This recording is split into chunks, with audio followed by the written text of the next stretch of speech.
কোরবানির গোশত কতদিন ফ্রিজে রেখে খাওয়া যাবে? কোরবানির গোশত কতদিন ফ্রিজে রেখে খেতে পারবেন?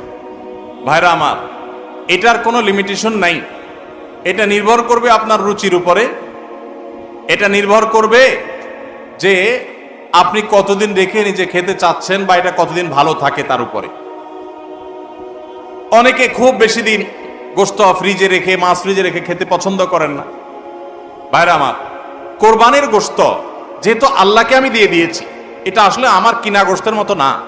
অতএব এখানে আমি যেটুকু পাই ওইটুকুই আমার জন্য বেশি। এই মানসিকতা থাকলে তাহলে গোশতের মধ্যে লাভ লস আর হিসাব করার মানসিকতা আমাদের থাকবে না।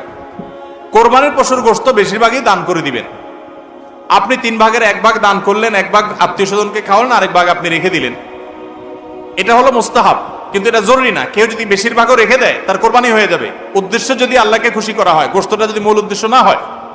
কারোর উদ্দেশ্য হতে পারে যে আমি রেখে দিয়ে পরে আস্তে আস্তে আল্লাহর হস্তে মানুষকে দিব, গরিব দুঃখীদেরকে রান্না করে খাওয়াবো, নিজেরাও খাবো, তো আলহামদুলিল্লাহ তিনি রাখতে পারেন। এটা কোনো লিমিটেশন নাই যে কোরবানি গোশত এতদিনে বেশি রাখা যায় না, এমন কোনো কথা